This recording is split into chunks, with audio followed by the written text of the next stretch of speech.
Hey, this is the Juvenate tech demo. It is 10:22:24. We're just going to go over what the character can and can't do. So basically, the character Foxcroft has two modes. This is the traversal mode where he's slower run-wise and jump-wise. Can't jump as high, but he has a lot more movement options. And then this mode is our divine mode where you're a lot faster and you can jump higher.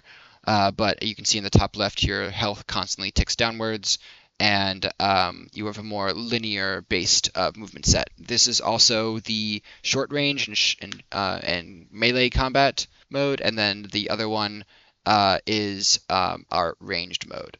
Um, yeah, so you lose a chunk of your max health when you change into the divine mode, and then it constantly ticks down your health as you go on.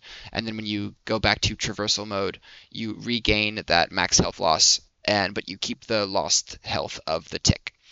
So these are the spells that we have right now, where Scrapping Wind and Minato/Switch are going to be combined a little bit. But Minato is the one that makes this traversal mode. So I can throw this projectile, and if I hit an actor, I will teleport to that actor right away.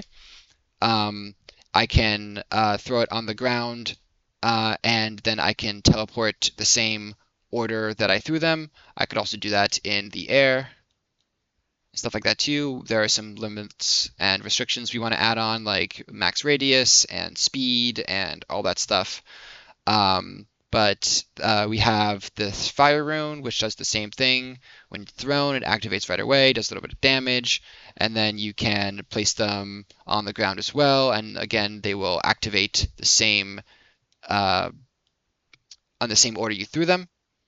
You can also switch in between several different ones. So, for example, I can throw a fire and then do a Minato and then another Minato, and then I can do it does the fire, and then I teleport to the Minato and I teleport to the Minato. So I can switch that.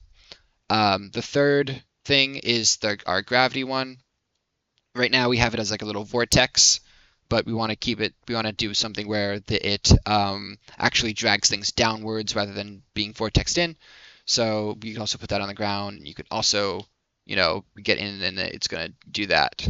I'm restarting because I need these actors for the divine mode. So in the divine mode, instead of throwing these projectiles, you place them with your hand, making it more melee based.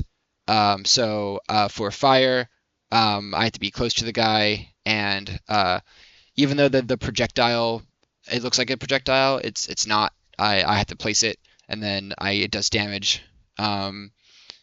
So I can also place it on the ground.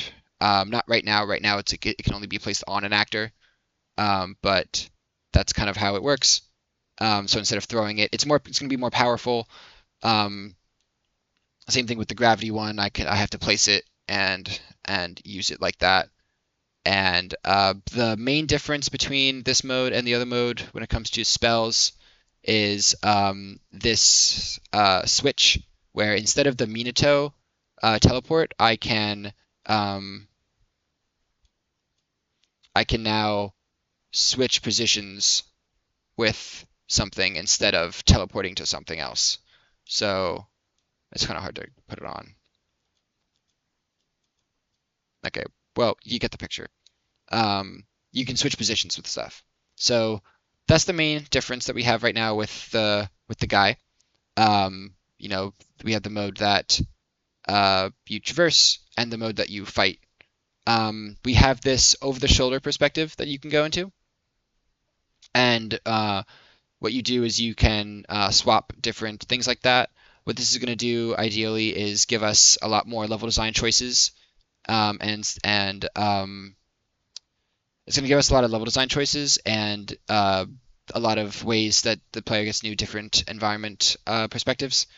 When it comes to the context of it, we're basically just going to say that these things extend how far you can do your soul spells, your throne ones. But yeah, so that's what we got right now. Thank you so much for your time, and we will see you later.